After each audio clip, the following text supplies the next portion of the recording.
That's enough, Mr. Gonzalez.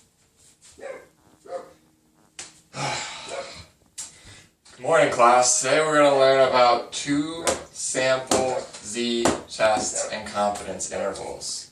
We're going to start problem number one. Problem number one. Alright, write this down. College students were randomly selected and asked about how much time they spent on Twitter on a weekly basis. Over a certain amount of time consumed was considered the standard for a Twitter addict, and those individuals were labeled Twitter addicted. The following table shows the number of men and women who were addicted to Twitter.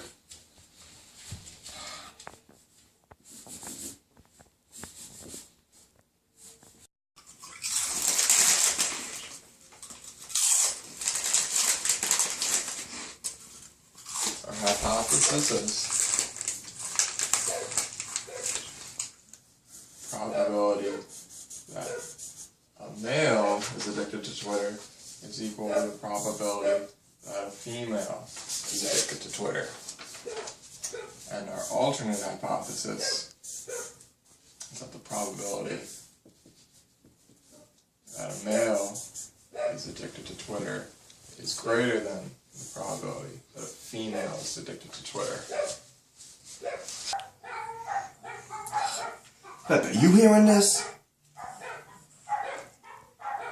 Okay, well, first we need to check our assumptions and conditions.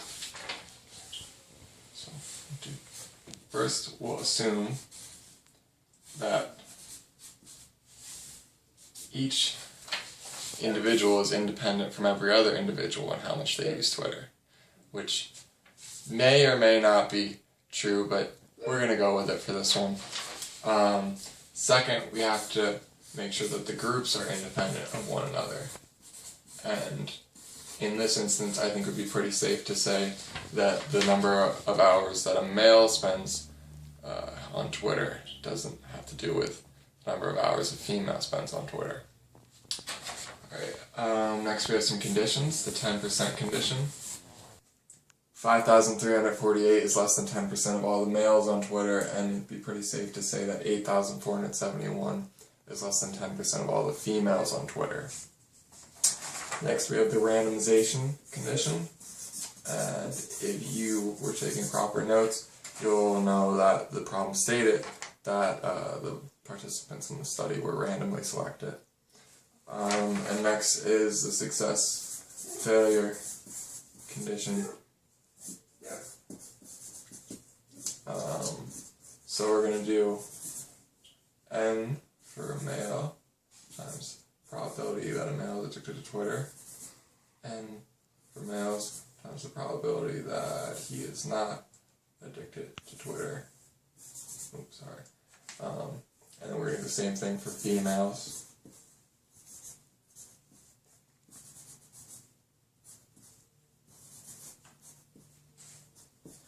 And if someone would put that in their calculator, they would get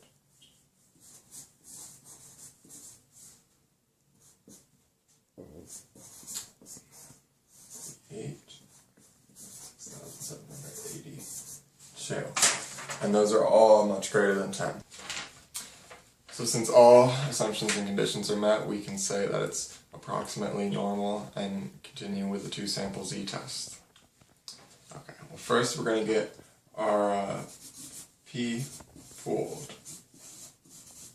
And if you remember from Thursday, we take the number of individuals, the number of male that are addicted, and we add it to the number of female that are addicted, and we divide by the total number of males and females polled. And if you do that, you get 22.227. So in other words, 22.7% of everyone surveyed in this study were addicted to Twitter. Next, you're going to get your standard error pooled.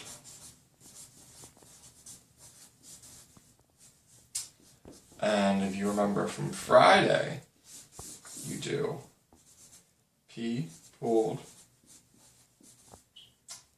times Q pooled divided by N for males, and then you add that to P pooled, Q pooled, and divide by N of females. And that's going to equal 0.227 times 0.773 divided by 5,348 plus 0.227 times 0.773 divided by 8471. The square root of all that. And that's going to give you 0.0073. Okay, now to get the Z score, you do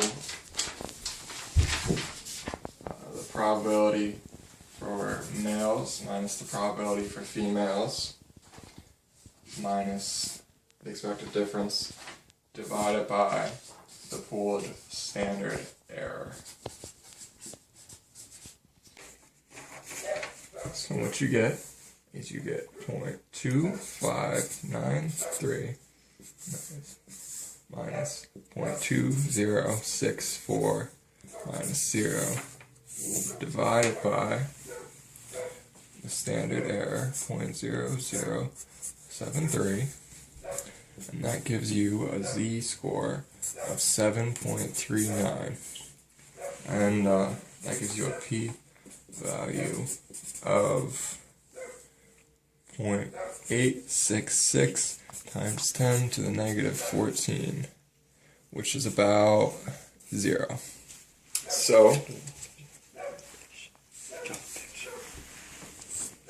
we have our normal curve.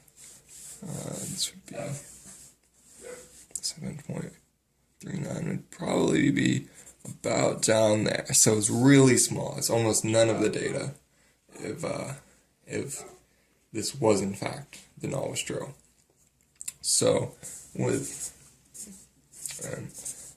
alpha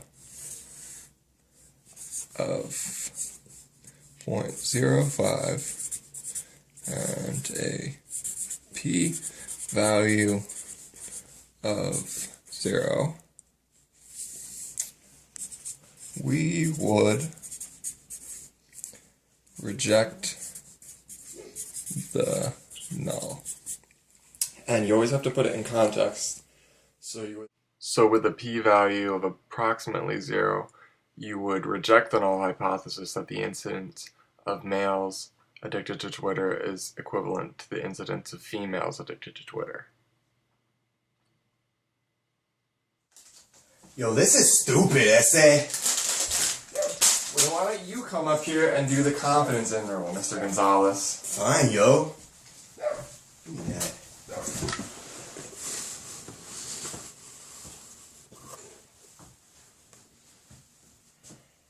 I don't get it, man. There'll be things in life that you won't understand, but you need to strive and move past every obstacle that comes your way. You need to rise up. You need to stand tall. And above everything else, you need to do what you were made to do. But Teach, I wasn't made to do nothing. Don't you ever say that to me again. We were all put here. Put it into what, Teach? Put in this earth to do statistics. Yo, Teach, I think I get it.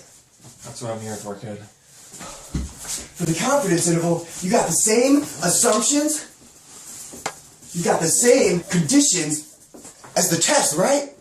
So you got the independent groups, and for conditions, you got the 10%. You got randomization and the success failure. And then for the confidence interval equation, you got plus or minus the critical Z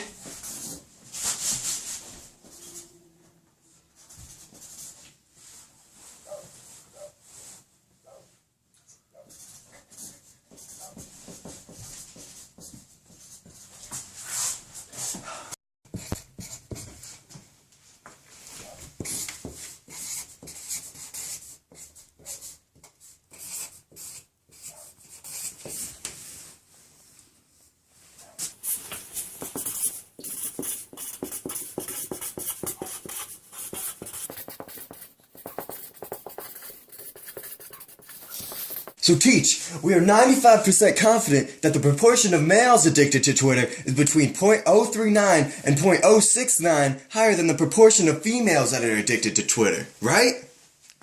That's right. Thanks, Teach.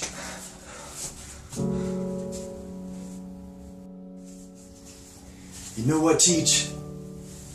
I don't think I need this anymore.